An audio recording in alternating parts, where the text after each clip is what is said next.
Imagine hiring someone to film your life for 2 years, building footage for your own documentary to tell your side of the story, and then watching that same footage show up on Netflix, produced by your biggest enemy, viewed by over 21 million people in 6 days. 3 days. That's all it took. 3 days with a freelance videographer who covered a shift, and suddenly the world is watching you yell at your lawyers, manipulate witnesses, and mock your own fans behind closed doors. This isn't just about a documentary, this is about how trying to control your narrative became the exact thing that destroyed you. Let's get into it. Quick question, would you trust a temp worker with the footage that could destroy your entire life? Drop a comment right now with your answer, because what happened next is absolutely insane. On December 2, 2025, Netflix dropped Sean Combs' The Reckoning, a 4-part docuseries that immediately exploded across the internet. In just the first 6 days, it racked up 21.8 million views, making it the second most watched title on Netflix during that week. But here's what made it different from every other celebrity documentary. This one was executive produced by 50 Cent, Diddy's longtime rival, and someone who's been trolling him publicly for years.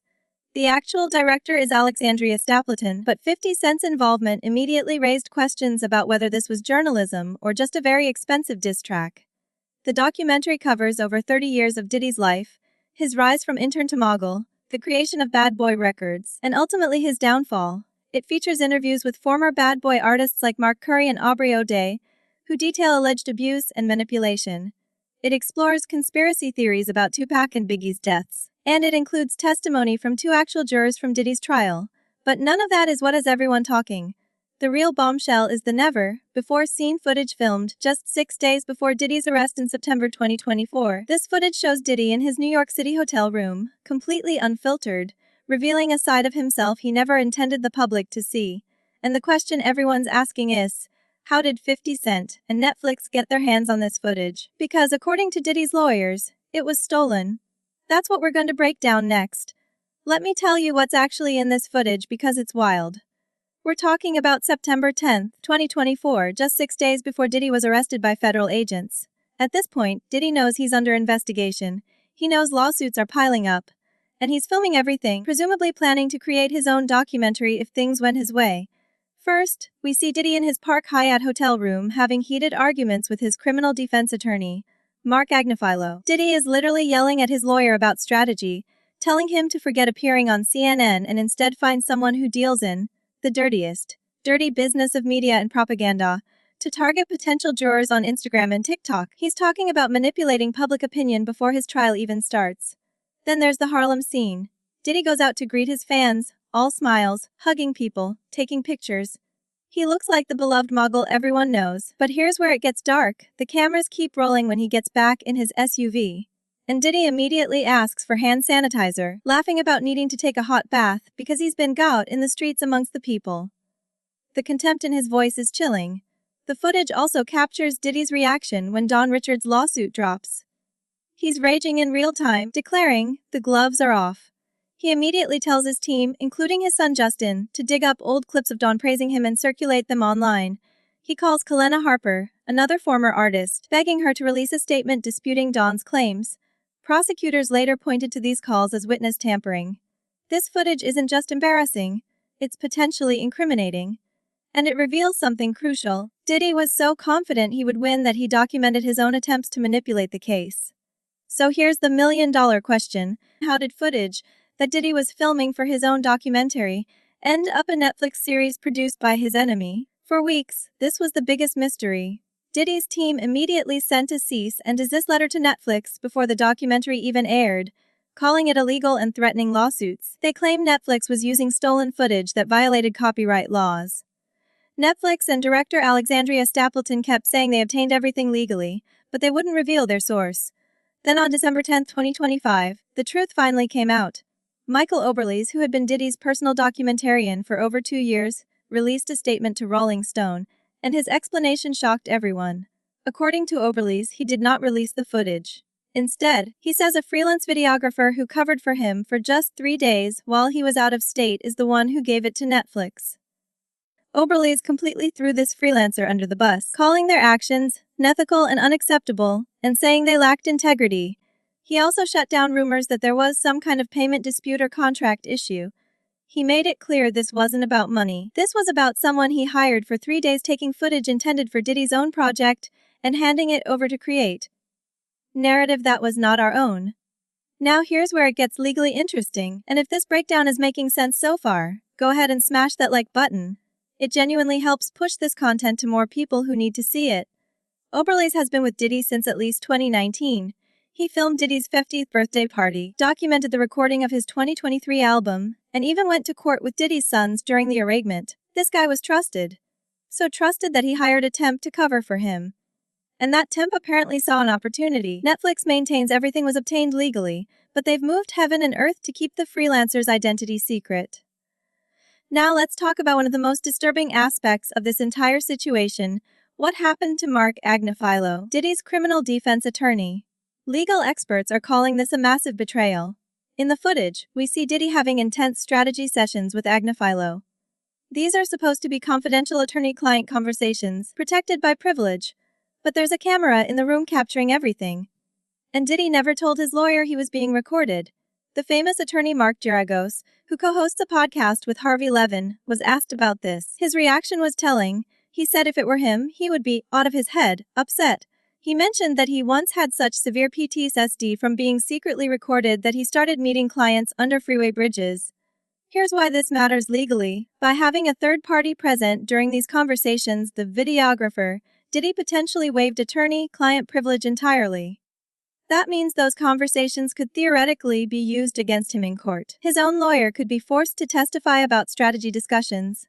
Marc Agnifilo pointed out something crucial as a lawyer. Protecting client confidentiality is one of the most inviolate oaths that you take.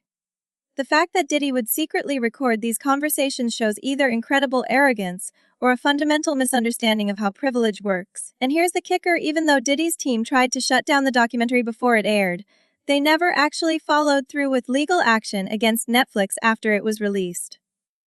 Why? Possibly because taking Netflix to court would require discovery, which could expose even more damaging information. The footage that was supposed to help Diddy control his narrative ended up doing the exact opposite, and his lawyer was collateral damage. When Diddy's team first learned that Netflix had this footage, they went nuclear. Before the documentary even aired, they sent a cease and desist letter that was absolutely scathing. The statement called the series a shameful hit piece and accused Netflix of relying on stolen footage that was never authorized for release. They argued that Diddy has been filming himself since he was 19 years old specifically to tell his own story in his own way, and Netflix, they claimed, was fundamentally violating his legal rights by misappropriating that work.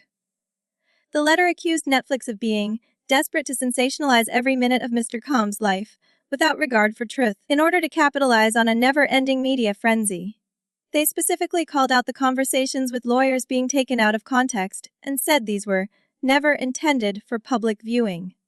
Here's where the copyright argument gets interesting. Diddy's team claimed that no rights to the footage were ever transferred to Netflix or any third party. But here's the problem with that argument. Under U.S. copyright law, the person who actually creates the work owns the copyright unless there's a written agreement saying otherwise. If Diddy never had a written contract with the freelance videographer specifying that Diddy owned the footage, then legally, the videographer might actually own it. You can't transfer copyrights through oral agreements. It has to be in writing. And if it was just a loose arrangement, which Michael Aubrey's hinted at when he said the freelancer covered for him for 3 days, then there might not be any written contract at all. Diddy's mother, Janice Combs, also released a statement specifically calling out inaccuracies in the documentary about his upbringing and family life. She disputed claims that she was an abusive parent and called for the filmmakers to publicly retract what she called hood distortions, falsehoods, and misleading statements. But despite all these legal threats, Diddy never actually sued Netflix, and the documentary is still streaming. Let's address the elephant in the room: 50 Cent. His involvement in this documentary is what makes a lot of people question whether this is legitimate journalism or just an elaborate revenge plot. 50 Cent and Diddy have had beef for over 20 years.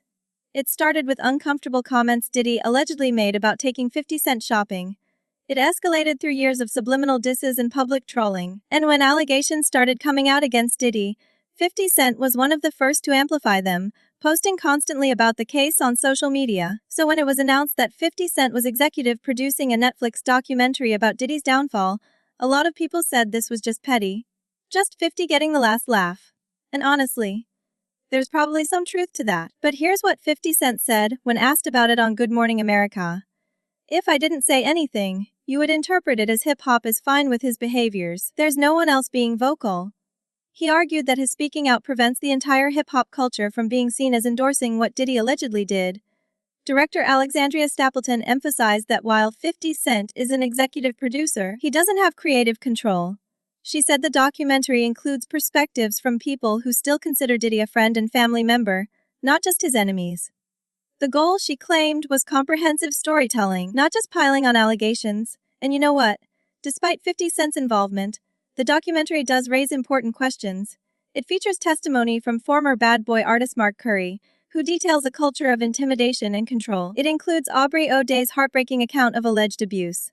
And perhaps most importantly, it shows footage of two jurors from Diddy's trial discussing how they reached their verdict, one who seemed sympathetic to Diddy because of his celebrity status. The documentary asks viewers to consider, in a trial with so much media coverage, did Diddy receive the benefit of the doubt because of who he is? And why is there more public sympathy for his adult children hearing details about his alleged crimes than for Cassie Ventura, who was the same age when she met him? Whether you think 50 Cent's involvement compromises the documentary or not, the footage speaks for itself. And that's what makes this story so compelling and so controversial. That's how 3 days and one freelance videographer brought down a carefully constructed empire. Sometimes the footage you create to control your story becomes the evidence that destroys it. Drop your thoughts in the comments and I'll see you in the next one.